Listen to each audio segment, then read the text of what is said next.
Welcome to the next episode of War Stories. Today we're in Huntsville, Alabama at the Veterans Museum here, and we're going to be talking a little bit about the Selective Service Act of 1940. We had draft periods before 1940, but in the midst of World War II, America was facing monumental changes.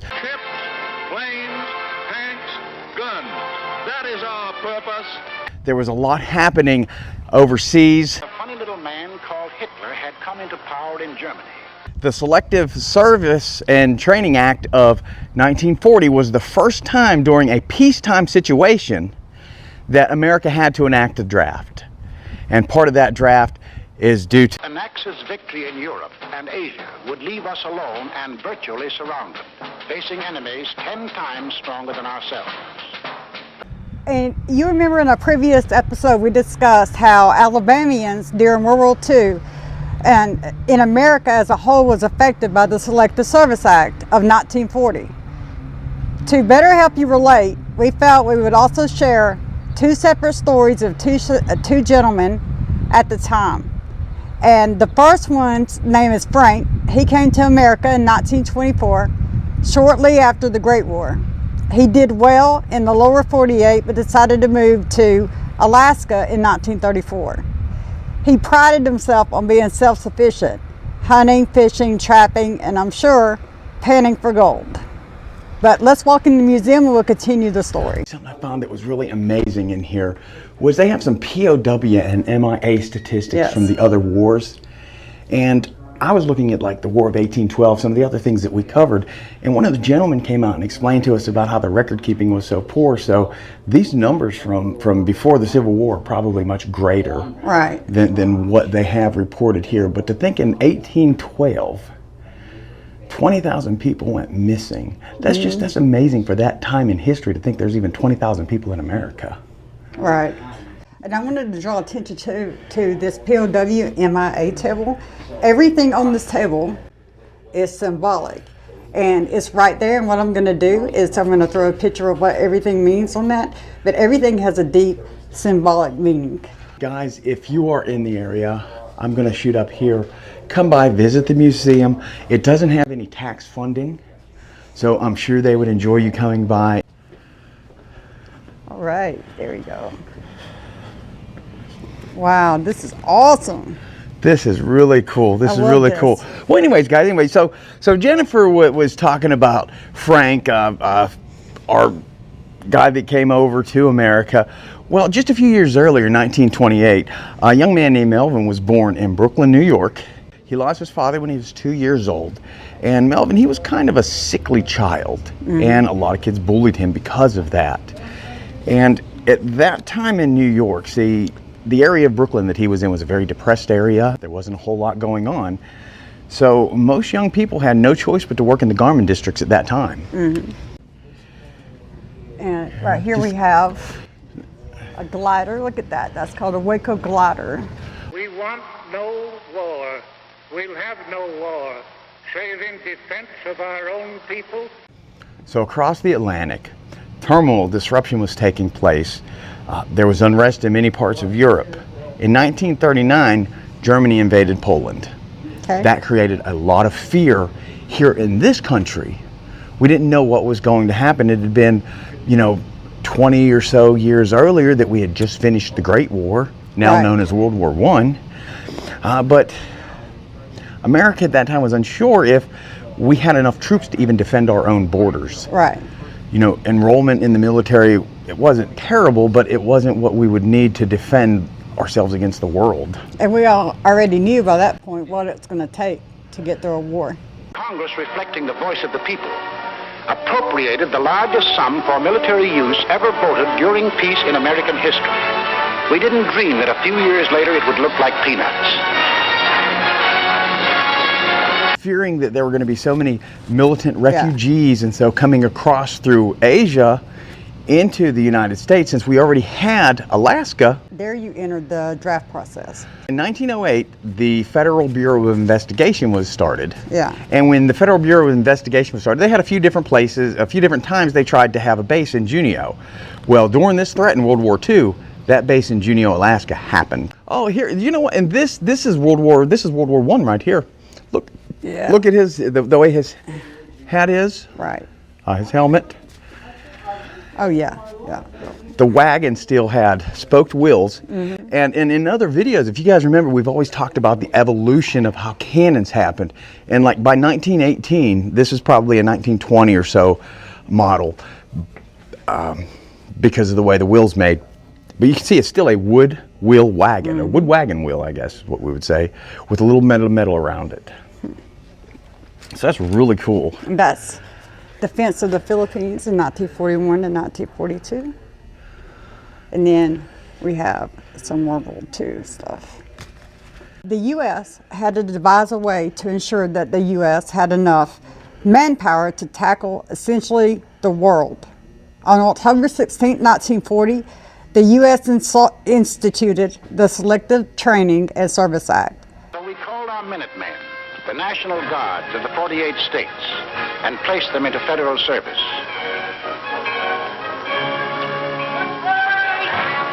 And most important, Congress passed the Selective Service Act. For the first time in our history, we began mobilizing an army while still at peace. The draft process was a systematic effort involving local draft boards where men between the ages of 21 and 45 were registered, examined, and selected for service. It was a moment of great anxiety and uncertainty for many. And the current law, now that they just revamped under the selective service thing, says that if you're age 18 to 26, now, currently, you're automatically enlisted for selective service.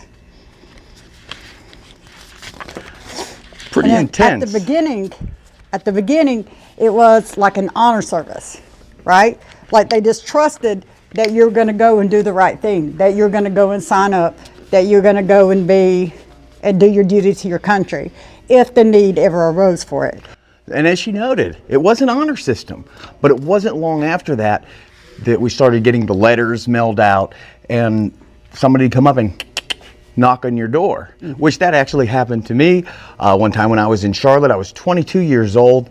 I thought I had registered. I had talked to the military. They didn't want me because I didn't have the right attitude at the time. But regardless, they came to my house. They had me sign a little card so I would register. Okay. But at the same time, so let's go back to Melvin. Melvin, so he grew up, he went to high school, he did well, and at 17 years old, he was drafted into the Army. That's pretty much unheard of today, but he couldn't be a member of the Army. Just because in those days when you were drafted, that meant that you had a skill or you had a level that the Army wanted to hold you. And he was given the Army General Classification Test, and he just scored way up there. Wow. And the Army wanted him. It's the intelligence. It really is. And, so he did really well on the exam, and he was sent to the Army Specialized Training Program. Now, he's still 17. And, he was learning electrical engineering, horseback riding, saber fighting. Wow. And I'll bet you that's something they really don't teach a whole lot of today is saber fighting, because there's no need for it. But, these training camps, they were intense, and many times troops just received the bare minimum requirements before they were deployed. Just enough to kind of defend yourself a little bit? I guess the best way to say it would be a pump and dump. Right. They're bringing all of this in, they're giving you just enough knowledge. To kind of survive. And then they're throwing you out there. Well, a lot of that you're going to learn on your own anyways as you're out there. Right. You're going to learn how to do it. I mean, it was probably until late, right before the war ended, that you were able to actually fully train troops before they were deployed. Yeah. There was just a shortage of people. Oh, there we go, Bush. Let me wipe these. I'll tell you, when the first George Bush was president, I really didn't care for him, but as I got older and looked more in and read his book, I actually developed more respect for him. He was smarter than we gave him credit for. Now, I want you to remember that Frank was an immigrant to this country, right? He came over here as an immigrant and not a U.S. citizen in 1940. Franklin Roosevelt signed the Alien Registration Act, requiring immigrants in the U.S. to register for the draft. So not only were Americans having to register, if you were a legal immigrant, you had to register as well, okay? Years earlier, Frank registered with Selective Service as a U.S. citizen, but Frank was an alien and did not re-register when the time came, and Frank was called to duty and decided to run and flee the Dodge. And he's going to flee the draft, I mean. All right? Well, he's in Talkeetna, Alaska. You know, Right. What's the chance that somebody's going to go through all this trouble to catch someone in Talkeetna, Alaska? Oh, look at all those flags. It's amazing, all this, but I look at all of these supplies that that we're just passing by here today. And look at these down here. And you got to remember, this stuff was made at home, a lot of it. Right, that's what I'm shipped saying. They overseas. made this stuff. Yeah. And it's shipped it overseas. Held to the Jeep. Oh wow, I love these boats. Yes. let's look What at this. was that movie? Oh God, I can't remember that movie. It had John Wayne in it. I don't like John Wayne war movies. I love the westerns. But there was one movie, and he had one of these, and I can't remember the name of it. It was a good movie. But I mean, they even had. Who do you think put these together? Look at this. There wasn't anybody in this country to even put this together. I mean, all the boys were overseas fighting. Let me look at this right here. Wow, look at that. That's beautiful. Okay.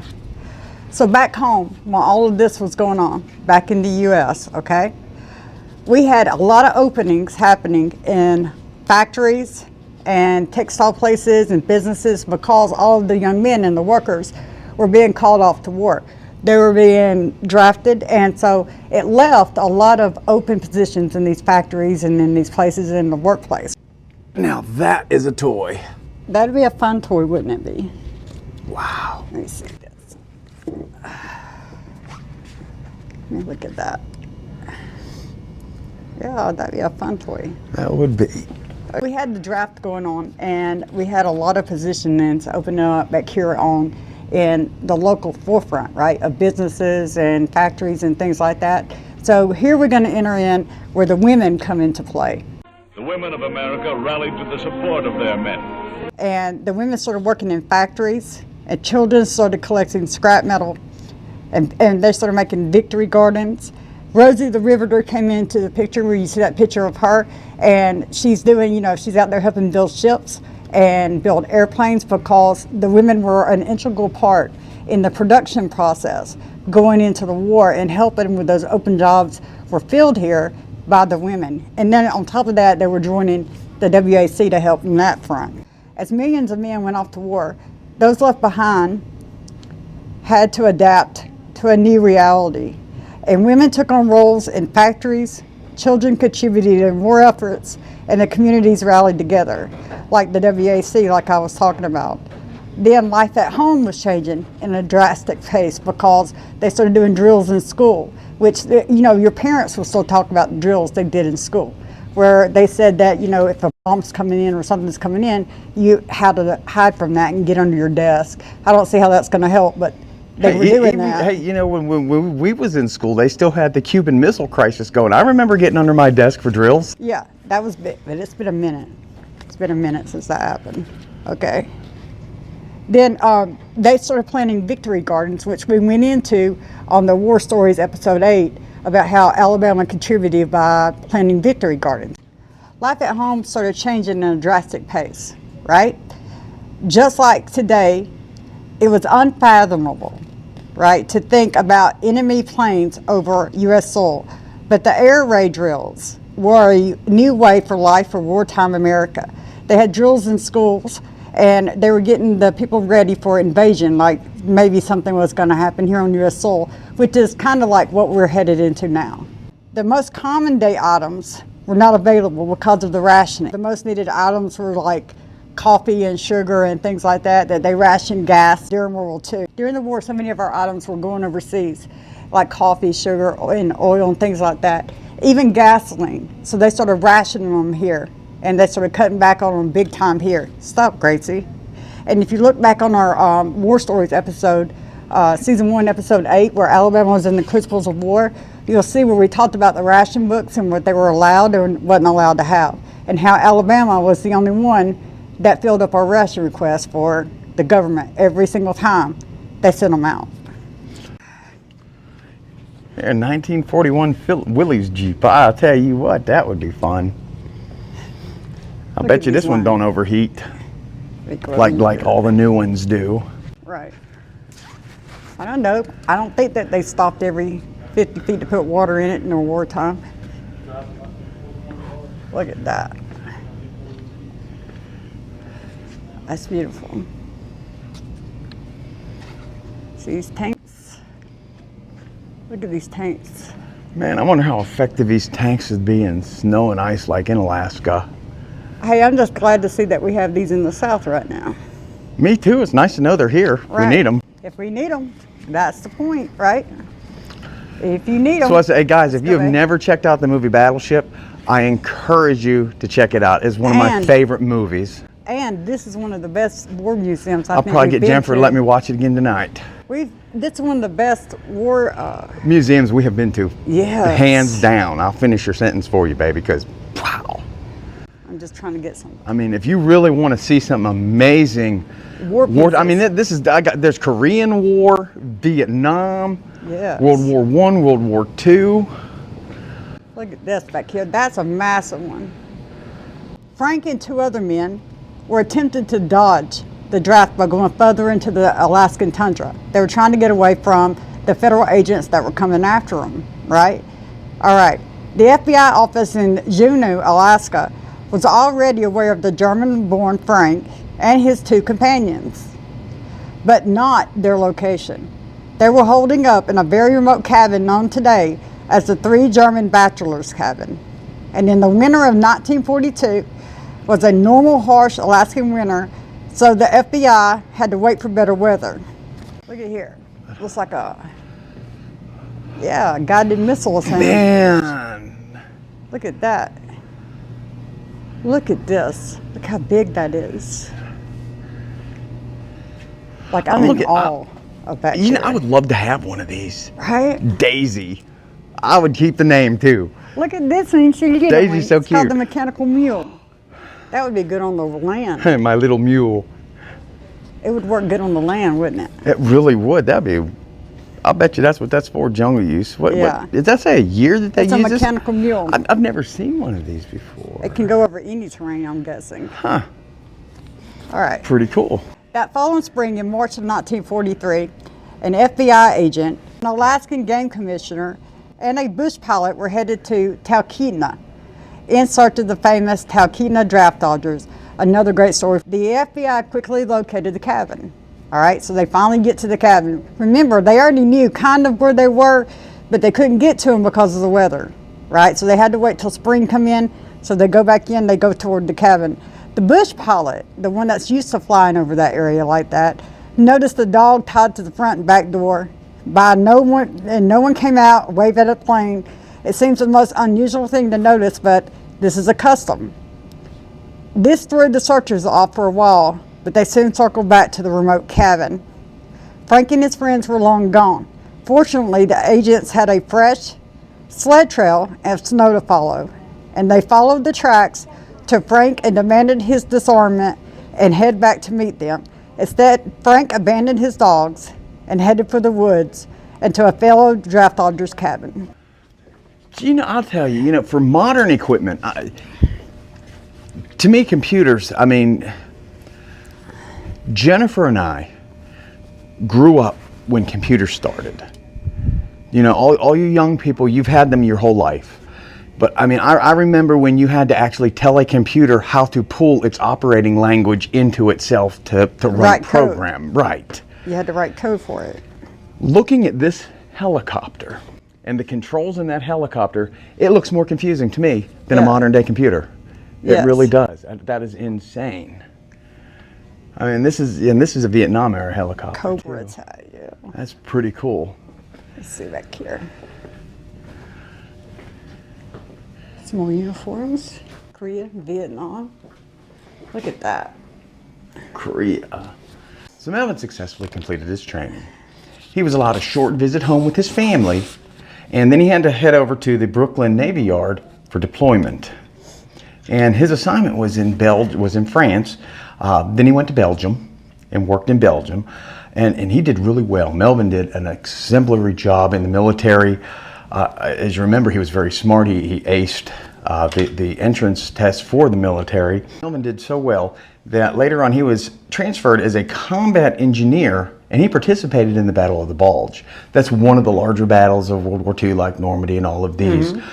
Just like all the Civil War, we have our main battles, but Melvin was involved in that major struggle there. Well, he noted along the roadside that you would see bodies wrapped in mattress covers, stacked in ditches. That's horrible. And, you know, he was in disbelief. He's a young man. He's in disbelief knowing that every one of those bodies was an American soldier. And he said, death is the enemy of everyone. And even though you hate Nazis, death is more of an enemy than a German soldier. Wow. Death is more of an enemy than a German soldier. That's something intense. Let me get this and look. It's a briefing room. Look, were they briefing? Yeah, I knew that was World War II. It's a briefing room. Look at that. Like where they brief you for the military strategy and things like that. Briefing officers only beyond this point. All right. That's interesting. That is cool. Yeah. Let me see here. Oh, Frank was hightailing it through the woods. He was getting away from these Etheridges that were coming after him. It said that he went 10 miles through the snow and wilderness and through all of that, just hiking, running, trying to get away from the federal agents. And then it said that he was exhausted. He was hungry, and he risked his life to avoid capture and serving the country he wished to call home. He retreated to the plane. He retreated to a plane in the bush, right? And the bush pilot followed his little trail and followed him out. The team arrived at the Stanton cabin a few hours before Frank, and Stanton, another draft dodger, was on the run as soon as he saw the plane. When Frank arrived, the FBI, Alaska Game, and bush pilot were there, waiting for him. It took a few more days to capture Stanton, but finally and quickly, all the men were captured. Let's walk this way. We went that side. You want to go this way? Yes. All right. I like this hall with these uniforms in them. See that? I do too, and this is multiple branches, right? Yes, yes. Multiple branches. See, they're all different kinds of branches of military service. You see that? The Battle of Iwo Jima, Liberty ships of World War II. See this?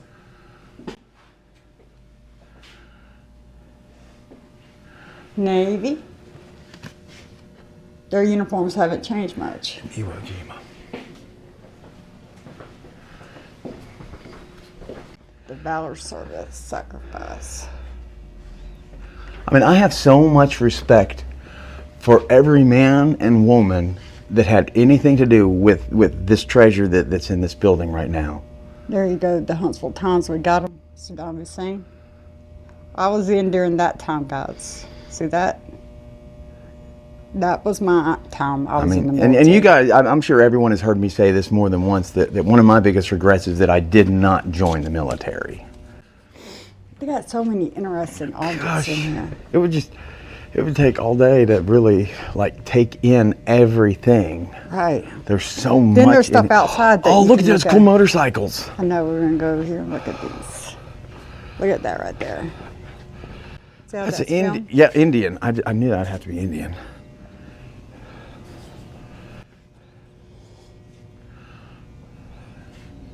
Now, if I had one of those, I would ride again. Mm-hmm.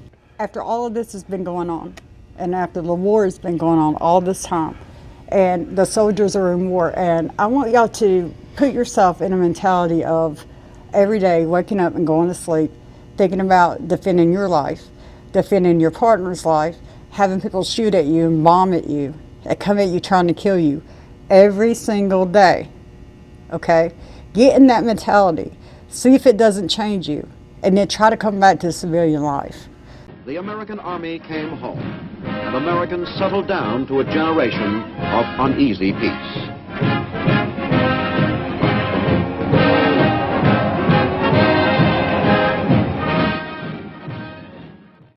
Okay, we still have problems today with soldiers with PTSD, with war flashbacks. My grandfather, my mother's father, he went to Korea.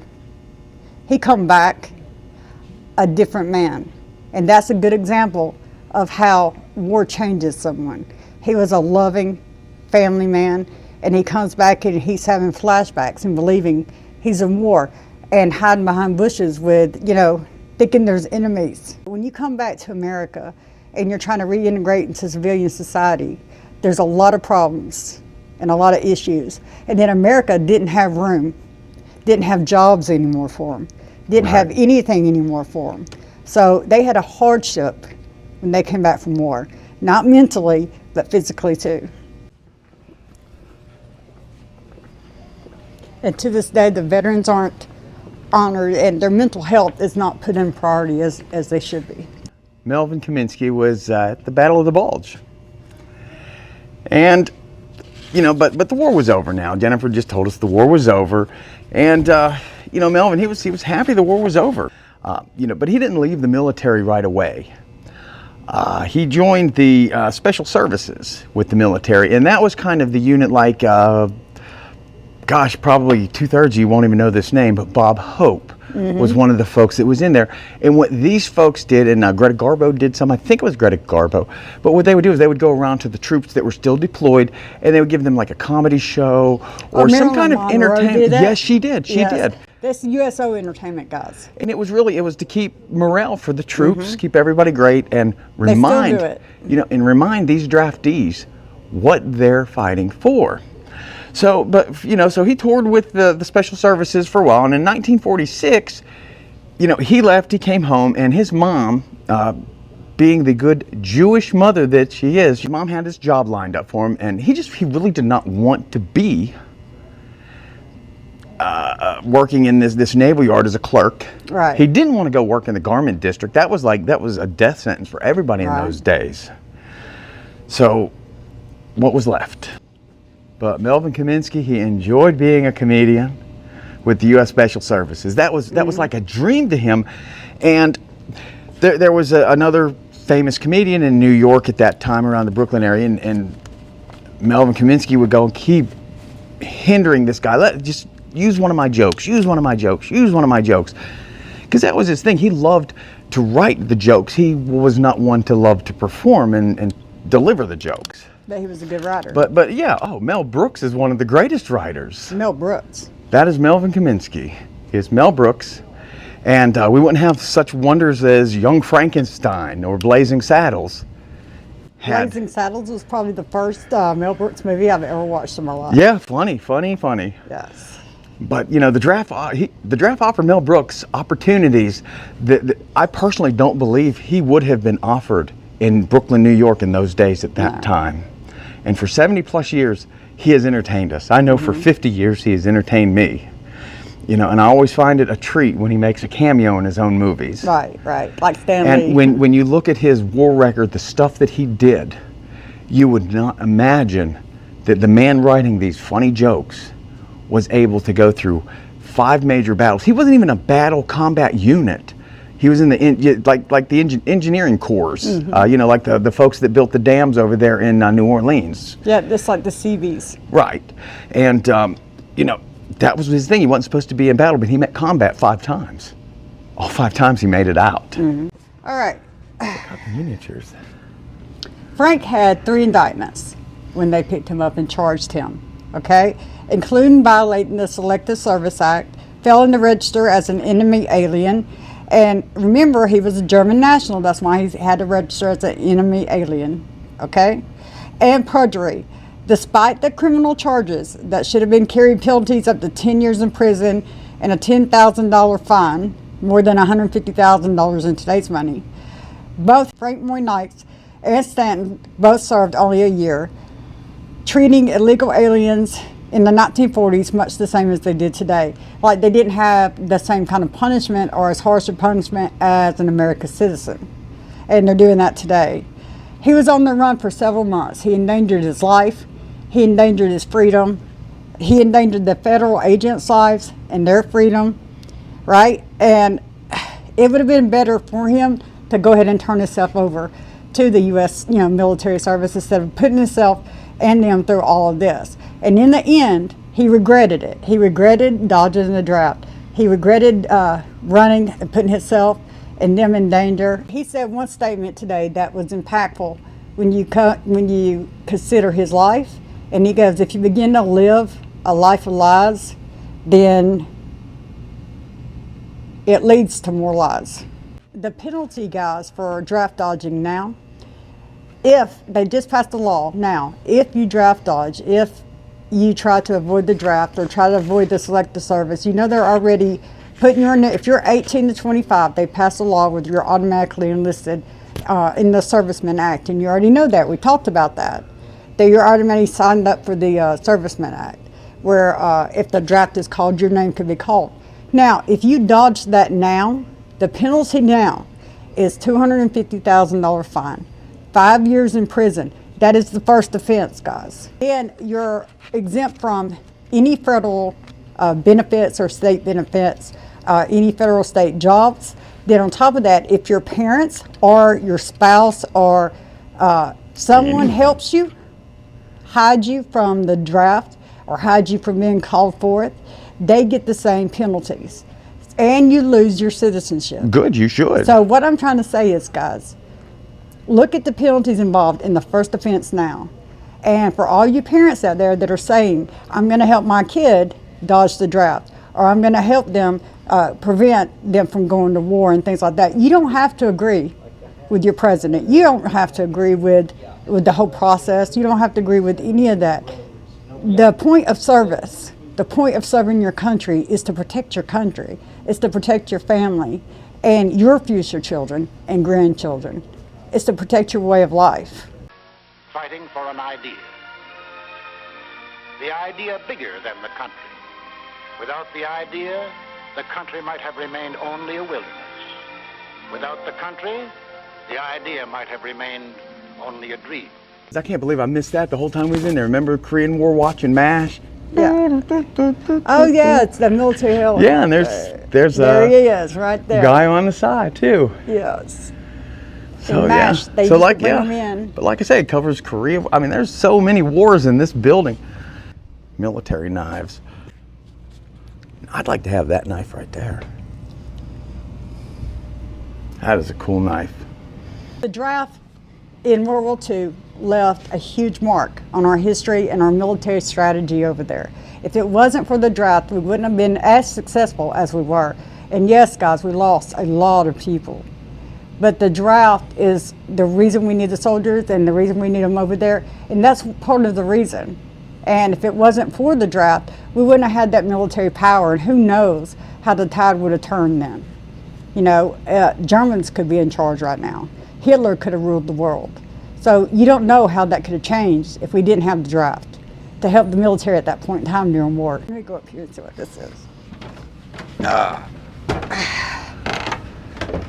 It says photo opportunity right here. Oh, snap, I see. You can see everything. Let me do this little half turn here.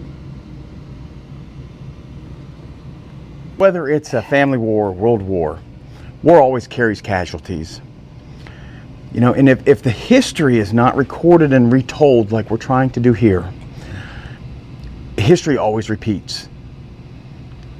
And right now this seems to be a time where we're removing all of the important statues or religious items from public places. And we don't need to be doing that. If you're offended by a statue or by a piece of art, if you're offended, good, you should be. Keep that as a reminder of something that we don't want to relive. Right.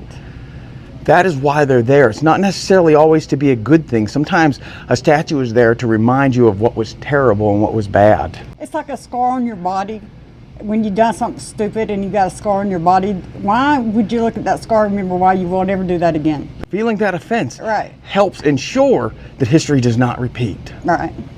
You know, like in 1945, Mel Brooks recalled seeing, you know, the starving Jewish refugees who had escaped the concentration camps. And up until that time, a concentration camp was just like all the conspiracy theories today. There was rumors that they existed, but no one believed it here. But as a Jewish person himself, he said the event left an indelible impression on him, stating that he felt lucky to be an American. God bless.